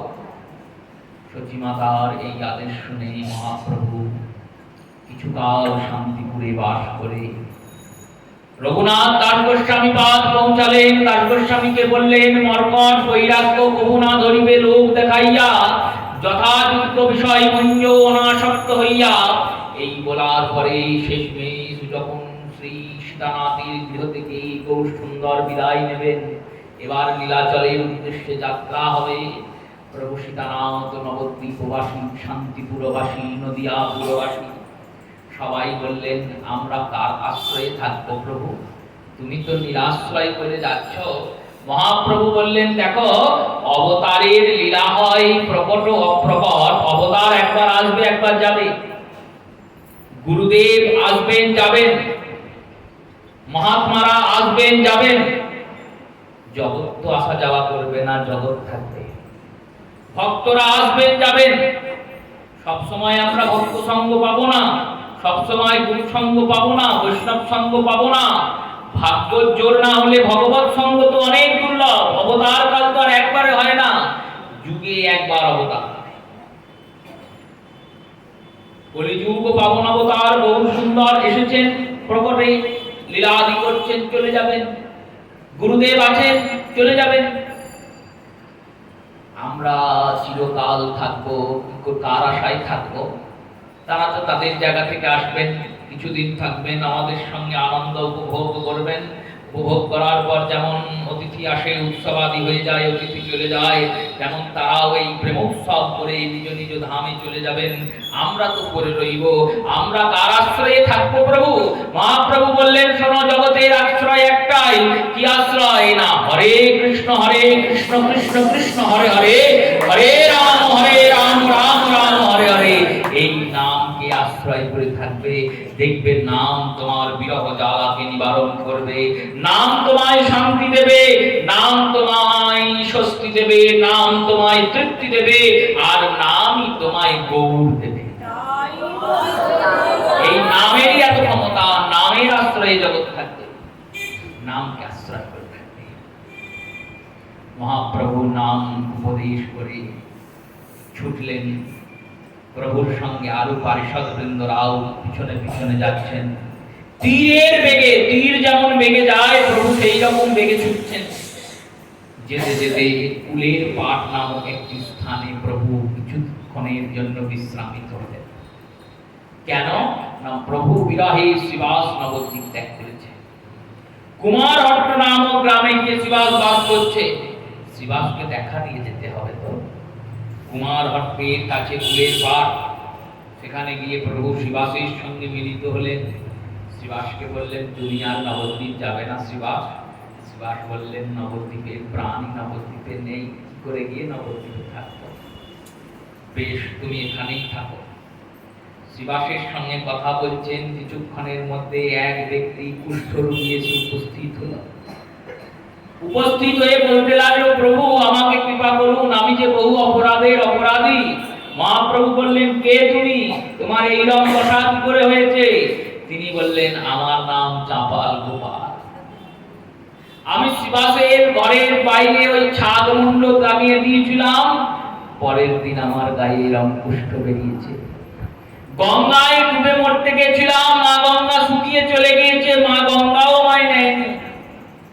বিশ্বনাথ শিবের চরণে গিয়েছিলাম, শিব আমাকে বলেছেন, যার চরণে অপরাধ করেছ তার চরণ ধরে ক্ষমা চাও। শ্রীবাসের চরণ ধরতে আমার কোনটা হচ্ছে? কেন? শ্রীবাসের চরণ ধরতে কোনটা হচ্ছে? শ্রীবাস আমার থেকে বয়সে ছোট, জ্ঞানে ছোট, কিছুই জানে না। ওর চরণ ধরতে পারি, তাই তোমার চরণ ধরেছি। মহাপ্রভু বললেন, শোনো, আমার কাছে অপরাধ করলে আমি অপরাধ ক্ষমা করে দিই। হরিস্থানে অপরাধ তাহে হরিনাম। ভগবানের চরণে অপরাধ হলে হরিনাম করলে ক্ষমা হয়ে যায়। সেবা করতে বসে বহু অপরাধ হয়। সেবা বস্তুটা আমরা ভাবি খুব সহজ জিনিস, সহজ জিনিস নয়, খুব কঠিন। পদে পদে অপরাধ সেবা। জগন্নাথ মন্দিরে জানত, নীলাচলে গিয়েছেন, যাবেন। ওই জগন্নাথ মন্দিরে যেদিকে গজদ্বার আছে ও হস্তিদ্বার, হস্তিদ্বারের কাছে দেখবেন একটা জায়গা আছে যেখানে শুধু চামচিকে আছে। চামচিকে গেট বলে। এই চামচিকে কারা জানেন? বললো, কারা? না, জগন্নাথের যারা সেবক তারা।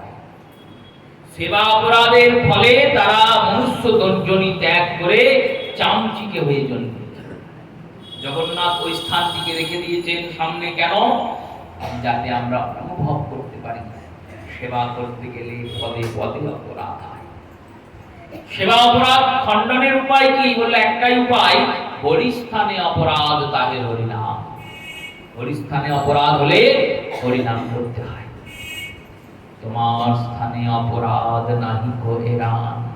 কিন্তু ভক্তের কাছে অপরাধ হলে যে কোনো ক্ষমা নাই।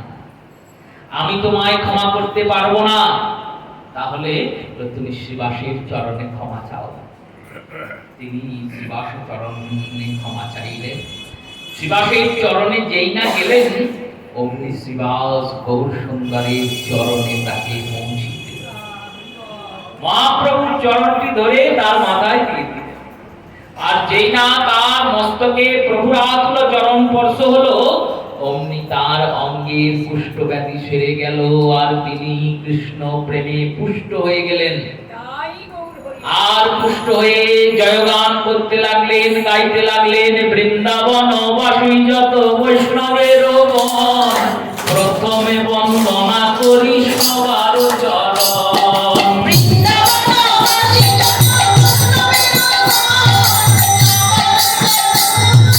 সবার চরণ।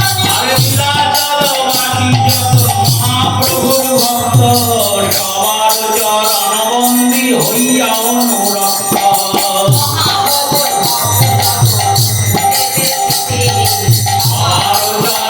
বন্দী করিয়া আজকে দিকে পাইছে গৌরাঙ্গের গান। আমি উদ্বোধন করি হইয়াছেন হবে যত দান, আমার চরণ বন্দী বন্দে করি গান।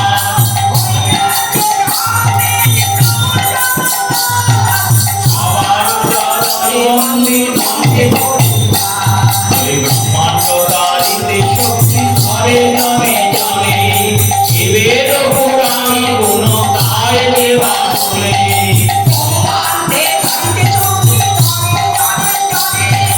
শিবের পুরাণী গুণ গায় দেবা শুনে।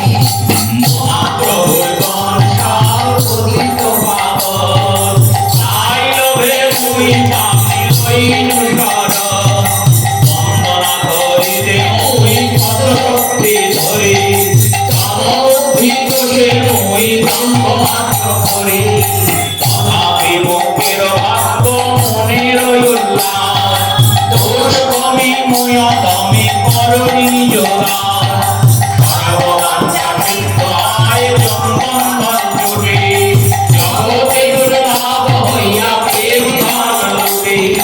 মনের বাসনা পূর্ণ অচিরাতে হয়, এও কি নন্দন পাঠ সেই লোভে পায়। জয় গুরু বৈষ্ণব, জয় গুরু বৈষ্ণব, পরম করুণ প্রেম দাতা বৈষ্ণব দয়াময়। পরম করুণ প্রেম দাতা বৈষ্ণব দয়াময়। পরম করুণ প্রেম দাতা বৈষ্ণব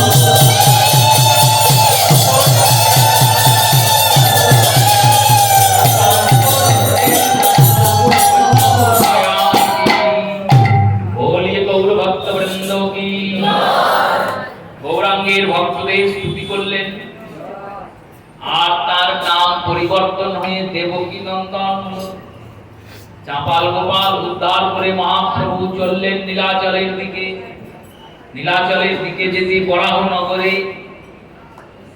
বরাহনগরে মহাপ্রভু শ্রী ভাগবত আচার্যকে উদ্ধার করলেন, প্রেম দান করলেন, ভাগবত আচার্যের প্রেমাস্বাদন করলেন। এরপর ছত্রভোগ হয়ে শ্রী সুবর্ণরেখা নদী পার করে গৌরাঙ্গ সুন্দর পৌঁছালেন নীলাচল। নীলাচলে যাওয়ার পথে প্রথমে কটকে সাক্ষী গোপাল দর্শন করলেন, বালেশ্বরে ক্ষীরচোরা গোপীনাথ দর্শন করে কটকে সাক্ষী গোপাল দর্শন করে 18 নালা হয়ে প্রভু যেই না ওই পুরীর ধ্বজ দর্শন করেছেন, অমনি প্রভু উদ্দণ্ড হয়ে ছুটছেন, হরে কৃষ্ণ কৃষ্ণ কৃষ্ণ হরে হরে, হরে রাম রাম রাম হরে হরে। হরে কৃষ্ণ কৃষ্ণ কৃষ্ণ হরে হরে, হরে রাম রাম রাম হরে হরে। হরে কৃষ্ণ কৃষ্ণ কৃষ্ণ হরে হরে, হরে রাম রাম রাম হরে হরে। হরে কৃষ্ণ কৃষ্ণ কৃষ্ণ হরে হরে, হরে রাম রাম রাম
দিয়ে পৌঁছালেন পুরী ধামে।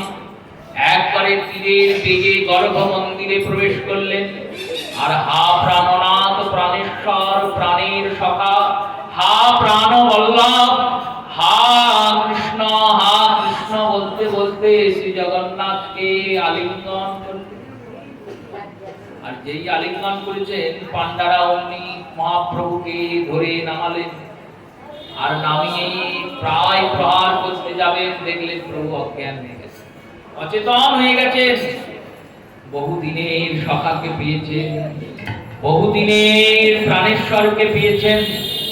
সেই প্রাণেশ্বরের প্রাপ্তিতে মহাপ্রভু অচেতন, চেতনাহীন, চেতনা আর নাই। এই চেতনাহীন শ্রী গৌর সুন্দরকে প্রবোধ দেওয়ার জন্য সার্বভৌমকে ডাকা হলো। সার্বভৌম পণ্ডিত এলেন, পিছনে পিছনে চন্দ্রশেখর আচার্য ছুটতে ছুটতে আসলেন। পিছনে পিছনে শ্রী নিত্যানন্দ প্রভু, শ্রী অদ্বৈত প্রভু, শ্রী গদাধর পণ্ডিত সবাই ছুটে ছুটে পৌঁছালেন। সার্বভৌম বলছেন, সন্ন্যাসীকে প্রহার করা যায় না, ইনি হয়তো বাতুল হয়ে গেছেন। কিছুক্ষণের মধ্যে অদ্বৈত চন্দ্রকে যখন দেখলেন, জিজ্ঞাসা করলেন, পরিচয় কি না? পরিচয় জিজ্ঞাসা যখন করলেন না, অদ্বৈত প্রভু বললেন, ইনি জগন্নাথ মিশ্রের পুত্র। ইনি যে পণ্ডিত ছিলেন, এনার এই অবস্থা কি করে? সবিস্তার অদ্বৈত সব বললেন, সব শ্রবণ করলেন। শ্রী সার্বভৌম বললেন, কাশী মিশ্রকে আজ্ঞা দিলেন, এনাকে নিয়ে যাও, এনার স্থান ব্যবস্থা করো। গম্ভীরাতে এনার থাকার ব্যবস্থা হলো। গম্ভীরাতে ইনি থাকলেন। কিছুকাল পরে সার্বভৌম ডাকলেন মহাপ্রভুকে, ডেকে 7 দিন ধরে বেদ অধ্যয়ন, বেদান্তের অধ্যয়ন করাচ্ছেন। গৌর সুন্দর বসে বসে শুনছেন। সার্বভৌম পণ্ডিত জিজ্ঞাসা করলেন, গৌর তুমি যে শুনছো, কিছু বুঝতে পারছো? মহাপ্রভু বললেন, সব পারছি। তাহলে কোনো জিজ্ঞাসা করছো না তো? আমি যে এতদিন ধরে তোমাকে কত উপনিষদের কথা বললাম, তুমি তো কই কিছু প্রশ্ন করলে না। শ্রী গৌর সুন্দর বললেন, ভুল ভাল যদি কেউ বলে, তাকে কি প্রশ্ন করবে? অজ্ঞানীর সঙ্গে তর্ক করা অযৌক্তিক, জ্ঞানীর সঙ্গে তর্ক করতে হয়। যিনি অজ্ঞানী তার সঙ্গে কি তর্ক করব? সার্বভৌম বলেন, আমি অজ্ঞানী। হ্যাঁ, আপনি অর্ধেক জানেন। আপনি যে ব্রহ্মতত্ত্বকে বিশ্লেষণ করছেন, যিনি নিরাকার, যার কোনো আকার নাই, নির্গুণ নিরাকার। কেন না, বেদ বলেছেন ব্রহ্মের কোনো চোখ নাই, অথচ তিনি সর্বদ্রষ্টা। বেদের মন্ত্রের এগুলি ব্যাখ্যা। বেদ মাতা বলেছেন ব্রহ্মের কোনো কান নাই, অথচ তিনি সর্বের শ্রোতা, সবার কথা শুনতে পান, অথচ কান নাই। বেদ মাতা বলেছেন ব্রহ্মের কোনো হাত নাই, অথচ তিনি সবাইকে রক্ষা করছেন। এই যে বক্তব্যগুলি বেদের, এই যে মন্ত্রগুলি, এই যে ঋচাগুলি পাঠ আপনি করছেন, এখানে ব্রহ্মকে নির্গুণ প্রতিপাদন করা হয়নি। তাহলে বললেন ব্রহ্মের ইন্দ্রিয়গুলি বিশেষ ইন্দ্রিয়, তার প্রতিপাদন করা হয়েছে। ব্রহ্মের চোখ নাই বলা হয়নি, তাহলে বলল ব্রহ্মের এমনই চোখ, যে চোখ সবাইকে দেখতে পাবে। আপনার চোখ, আমার চোখ সবাইকে দেখতে পাবে, তার সীমা আছে। কিছুটা জায়গার মধ্যে কিছু লোককে আমরা দেখতে পাবো, কিন্তু এই স্থানে বসে গোটা জগৎ কি দেখতে পাবো না। কিন্তু ব্রহ্মস্বরূপ ভগবান কৃষ্ণচন্দ্র সবাইকে দেখছেন। সার্বভৌম শুনলেন গৌর সুন্দরীর একটি একটি একটি একটি মতখণ্ডন। আত্মরামশ্চ মুনয় নির্গন্থতা হৃদয়ং মুনি, শ্রীমদ্ ভাগবতের এই শ্লোকের সার্বভৌম ভট্টাচার্য 13টি ব্যাখ্যা করেছিলেন। শ্রী গৌরাঙ্গ সুন্দর 19টি ব্যাখ্যা করলেন এই শ্লোকের। আর যখন পণ্ডিতকে খণ্ডন মণ্ডন করে প্রতিস্থাপন করলেন, তখন সার্বভৌম বললেন, প্রভু তুমি কে, আমাকে তোমার স্বরূপটি জানাও। তখন গৌরাঙ্গ সুন্দর সার্বভৌমকে ষড়ভুজ রূপ দর্শন দিলেন। যে ষড়ভুজ আমরা গৌরাঙ্গ পারাতীর দর্শন পাচ্ছি, এই ষড়ভুজ শ্রীবিগ্রহ জগন্নাথ মন্দিরে অশ্বদ্বারে প্রবেশ করা মাত্র ডান দিকে ষড়ভুজ গৌরাঙ্গ মন্দির। অশ্বদ্বারে যদি প্রবেশ করেন তাহলে ডান দিকে ষড়ভুজ গৌরাঙ্গ মন্দির। ওই মন্দিরটি যে স্থানে, ওই স্থানে এই লীলা হয়েছিল। ওই লীলা হয়েছিল বলে পরে প্রতাপরুদ্রের বংশধরেরা, যারা রসিকানন্দ প্রভুর শিষ্য, এই রসিকানন্দ প্রভুর আদেশে ওইখানে ষড়ভুজ গৌরাঙ্গ মন্দির নির্মাণ করেছে। তাহলে জগন্নাথ মন্দিরে গৌর সুন্দরের মন্দির থাকে, ওইখানেই গৌরাঙ্গ সুন্দর দাঁড়িয়ে আছেন ষড়ভুজ গৌরূপে। ঊর্ধ্বের দুটি হাতে দেখলেন ধনুর্বাণ ধরে দুর্বাদর শ্যাম রামচন্দ্র, নিম্নের দুটি হাতে দণ্ড কমণ্ডলধারী গৌরচন্দ্র, আর মাঝের দুটি হাতে শ্যাম নবীন ঘনশ্যাম স্বরূপ শ্রী কৃষ্ণচন্দ্র। এই তিন যুগের তিন রূপ একত্রিত ষড়ভুজ। ষড়ভুজ রূপ দর্শন হলো। এরপর শ্রীমন মহাপ্রভুকে দর্শন করতে প্রত্যেক গৌরবাসী আকুল প্রাণে ভাবছে কবে আমরা আবার গৌরকে দেখতে যাব। রথযাত্রা পর্বের আগমন হয়েছে, সমস্ত গৌরবাসী একত্রিত হয়েছেন পানিহাটি গ্রামে রাঘবের ভবনে। এই রাঘব ভবনে পানিহাটির গ্রামে একত্রিত হয়ে সবাই মিলে মহাপ্রভুর জন্য উপহার উপকরণ উপাদান, কেউ প্রভুর জন্য সুকতা নিয়েছেন। সুকতা মানে নিম পাতাকে তুলে, এই সময় নিম পাতা তুলে শুষ্কায়িত করে রেখে দিয়েছেন শুকিয়ে। প্রভু যখন প্রসাদ পাবেন, তিনি শুক্তা পেতে অতি ভালোবাসেন। তো শুক্তা তো তেতো, মহাপ্রভু তেতো খেতে খুব ভালোবাসেন। শ্রী চৈতন্য চরিতামৃতে বলা হয়েছে, শুক্তা বলে অবহেলো নাহি চিতে। শুক্তা বলে একে অবহেলা করো না। শুক্তায় যাহা তুষ্ট প্রভু হন, না হন পঞ্চামৃতে। শুক্তাতে প্রভু যতটা তুষ্ট হন, পঞ্চামৃতেও ততটা তুষ্ট হন। সেই শুকতার পাতা শ্রী গৌর সুন্দরের জন্য নিয়েছেন। কেউ আম্র কাসন্দি নিয়েছেন, কেউ বিবিধ বিবিধ উপকরণ, কেউ নারকেলের নাড়ু, কেউ শিরির নাড়ু, কেউ চিরার নাড়ু, কত কি নিয়ে গেছেন। শ্রীধর থোর মোচাক নিয়েছেন। এই সব এক হয়েছে, আর সব এক করে একটা ধামা সাজিয়েছেন। এই ধামাটার নাম কি? ধামাটার নাম হলো রাঘবের ঝালি। এই রাঘবের ঝালি সাজিয়ে সবাই ছুটেছেন প্রভুকে দর্শন করতে। সামনে ওই রাঘবের ঝালি, পিছনে মহাপ্রভুর ভক্তবৃন্দ, নিতাই চাঁদ অদ্বৈত, সবাই যাচ্ছেন।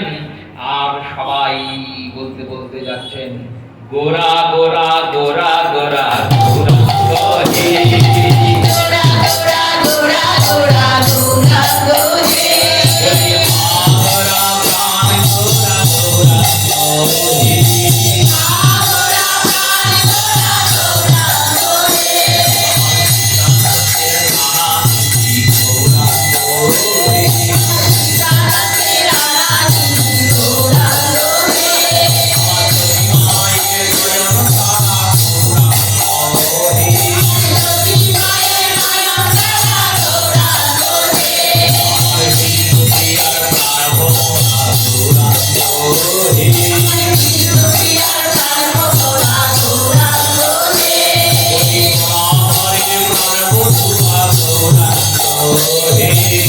রাধারের প্রাণ বসুয়া গোরা গোহে,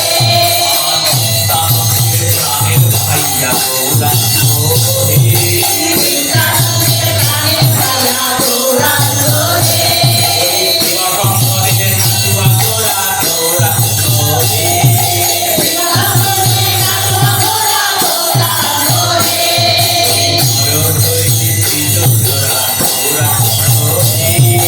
নরহরি কৃষ্ণ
সব রাঘবের থালি সমর্পণ করা হয়েছে গম্ভীরায়। মহাপ্রভুকে দর্শন করে গিয়েছেন জগন্নাথ দর্শনে। প্রথমে সচল জগন্নাথের দর্শন করেছেন, এরপর অচল জগন্নাথের দর্শন, জগন্নাথকে গিয়ে দর্শন করেছেন।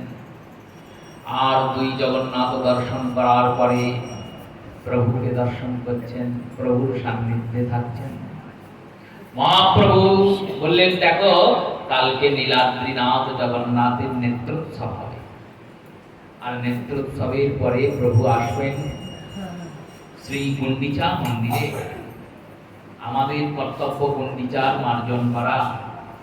সবাই মিলে গুন্ডিচা মার্জন করেছেন। গুন্ডিচা মার্জনের পর শ্রী নরেন্দ্র সরোবরে প্রতাপ রুদ্রের সহিত প্রত্যেক গৌরভক্তবাসী স্নান করেছেন। শ্রী গোপালকে এখানে মহাপ্রভু জীবনদান করেছেন, অদ্বৈত প্রভুর পুত্রকে। 3 প্রহর ধরে গোপাল নৃত্য করেছে, বিবিধ লীলা। আর এরপরে রথযাত্রার শুভ আগমন হয়েছে। মহাপ্রভু রথে নৃত্য করেছেন, বিচিত্র নৃত্য। তদপরে শ্রী গৌর সুন্দর প্রত্যেক গৌরবাসীকে বিদায় দিয়েছেন। নিতাই চাঁদকে বলেছেন, দাদা আমার অসমাপ্ত কর্ম তোমায় করতে হবে। আমি নাম সংকীর্তন আগমন করিয়েছি, এই সংকীর্তনের প্রচার প্রসার তোমায়। নিতাই চাঁদ এসেছেন গৃহে। শ্রী পানিয়াটিতে রাঘবের ভবনে এসে বসেছেন। অভিষেক হয়েছে নিতাই চাঁদের, মাথায় কিরীট ধারণ করেছেন, কর্ণে কুণ্ডল পরেছেন। গঙ্গা দেবী গহনা দিয়েছেন নিতাই চাঁদকে। নিত্যানন্দ প্রভু শ্রী খড়দাহে শ্রীবাস স্থাপন করেছেন। গৌরীদাস পণ্ডিতের জ্যেষ্ঠ ভ্রাতা সূর্যদাসের 2 কন্যা বসুধা জাহ্নবাকে প্রভু বিবাহ করেছেন।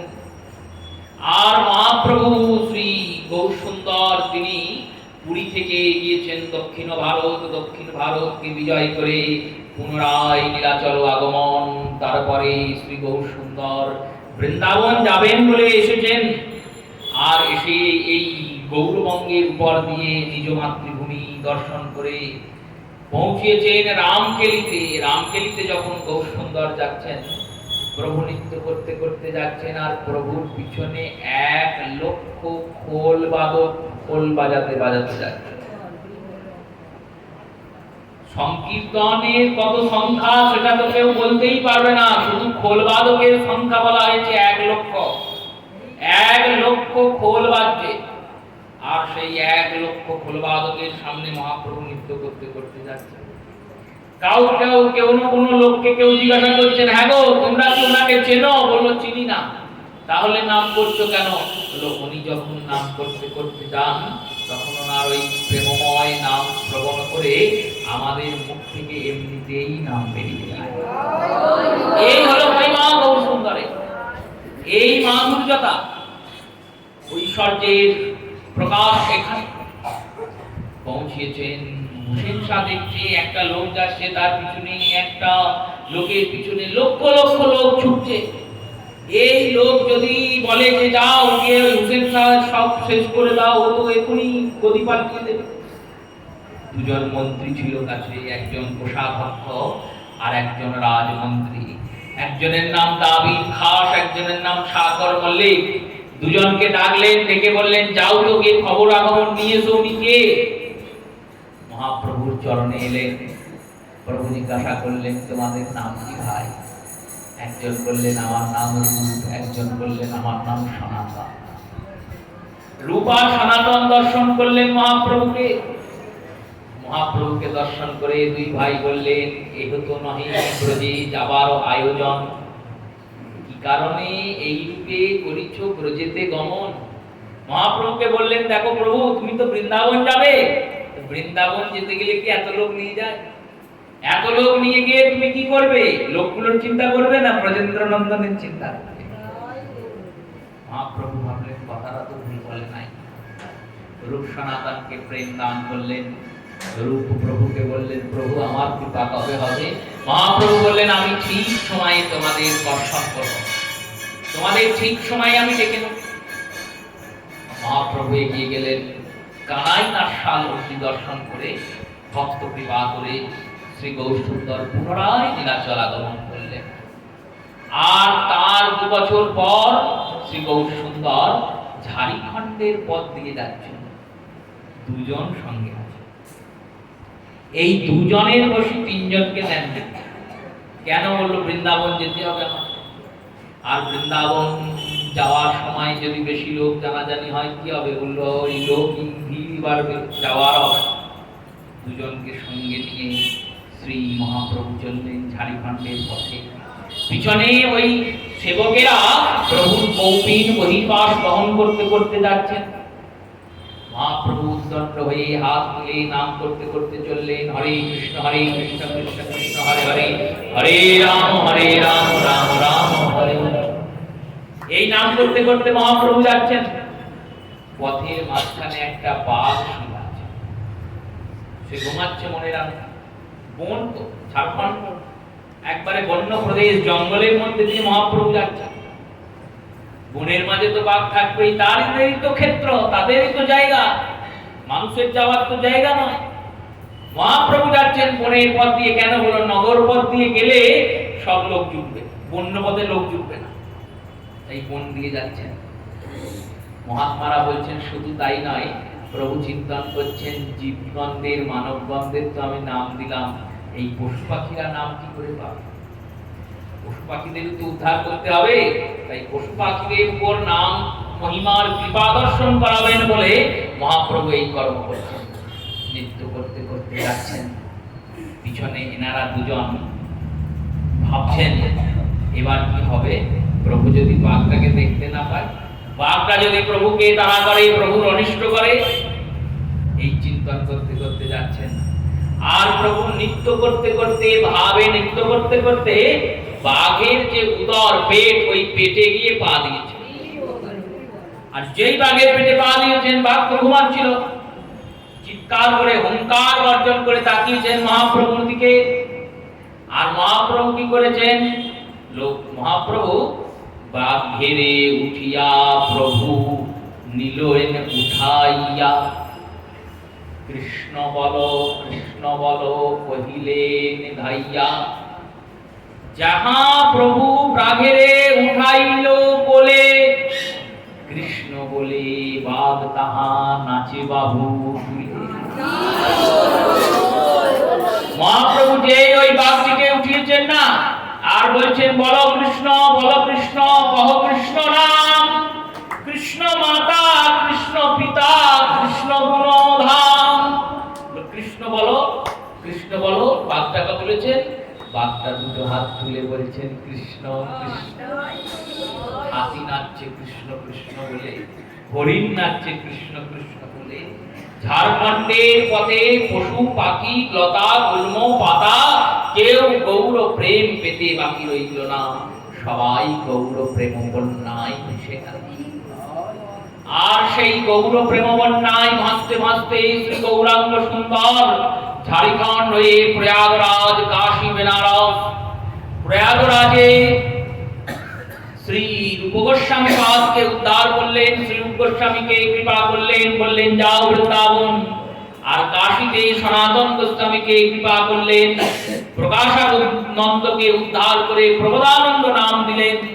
আর এরপরে শ্রী গৌরসুন্দর পৌঁছালেন বৃন্দাবন। বৃন্দাবনে যখন গিয়েছেন তখন প্রভুর ভাবের দীর্ঘ স্ফীতি। যেমন পূর্ণিমাতে সমুদ্রেতে তরঙ্গ থাকেই, সমুদ্র কি আর নিস্তরঙ্গ হয়? তরঙ্গযুক্ত। কিন্তু পূর্ণিমাতে জোয়ার প্রতিদিন আসে, কিন্তু পূর্ণিমার জোয়ার, সে জোয়ারের তরঙ্গ এত বেশি মানুষকে নামতে দেওয়া হয় না। কেন বললো? এত জোয়ারের ঢেউ তোমাকে একবারে উড়িয়ে ফেলে দেবে। সেই রূপে গৌর সুন্দরের মধ্যে হৃদয়ে ওই অন্তঃকৃষ্ণ বহির রাধা, ওই ভক্তভাব অঙ্গীকার করি গৌর অবতার, সেই গৌর সুন্দরের হৃদয়ে কৃষ্ণ প্রেমের তরঙ্গ তো ছিলই। বৃন্দাবনের মাটি স্পর্শ মাত্র সেই তরঙ্গ জোয়ারে পরিণত হয়েছে। সামনে যেই আসে তাকেই প্রভু দেখেন, আর সেই গৌর প্রেম বন্যায় ভেসে যায়, সেই ভেসে যায়। ধেনুগুলিকে দেখছেন, গাভীগুলিকে দেখে গৌর সুন্দর চরণ ধরে বলছেন বলো বলো ব্রজের ধেনু, কোথায় আমার আমার কানু, বলো বলো নীল যমুনা, কোথায় আমার কালো সোনা, বংশীবট বলো মরি, কোথায় আমার বংশীধারী, কোথায় আমার বংশীধারী বলো। এই রূপে যখন মহাপ্রভুর ভাব বিকার হয়েছে, তখন এই বিকারকে শান্ত করার জন্য প্রভুর সঙ্গে যে দাসেরা ছিলেন তারা তাই চাঁদের শরণাপন্ন হয়েছে। একমাত্র নিত্যানন্দ প্রভু এই ভাব থেকে প্রভুকে গ্রহণ করতে সক্ষম। যখন এই রূপে শরণাপন্ন হয়েছেন, তখন নিতাই চাঁদ শ্রী গৌর সুন্দরের সামনে প্রকট হয়েছেন। নিতাই চাঁদ আবার প্রভুকে প্রবোধ দিয়ে পুনরায় বৃন্দাবন থেকে শ্রী গৌর সুন্দর নীলাচলে এসেছেন।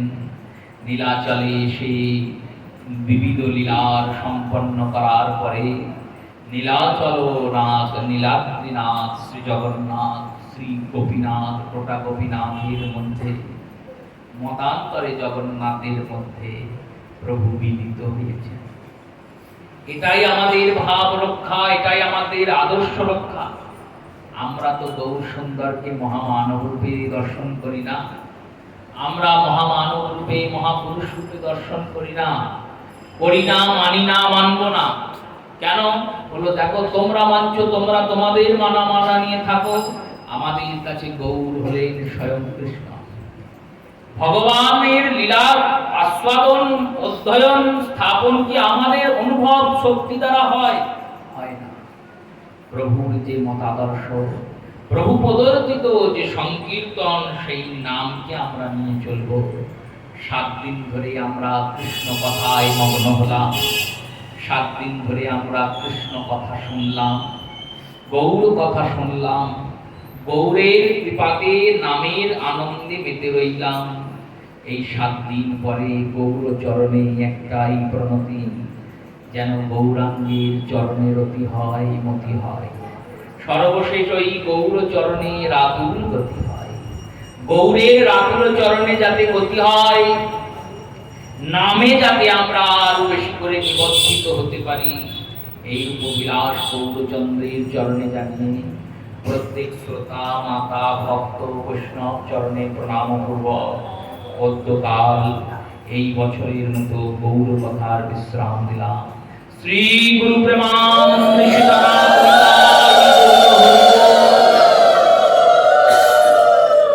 আগামী 14ই চৈত্র বৃহস্পতিবার রাধাকান্ত মন্দিরে সূর্যোদয় থেকে সূর্যাস্ত অবধি হরিনাম সংকীর্তন, 64 মহান্তের ভোগ এবং ওই দিনই মহাপ্রসাদ বিতরণ। হরিকথা সম্পূর্ণ হওয়ার পর প্রত্যেক ভক্তদের জানানো যাচ্ছে প্রসাদ নেবেন এবং ওই মহাপ্রসাদের কুপন শৃঙ্খলাবদ্ধ হয়ে ধীরে ধীরে নিয়ে যাবেন। কেউ না পাওয়া হবেন না, একটু ধৈর্য ধরে, একটু শান্ত হয়ে ধীরে ধীরে কুপন নিয়ে সব বাড়ি যাবেন। জয় জয় জগন্নাথ শশীর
गौर कथा की, श्रीमन महाप्रभु की।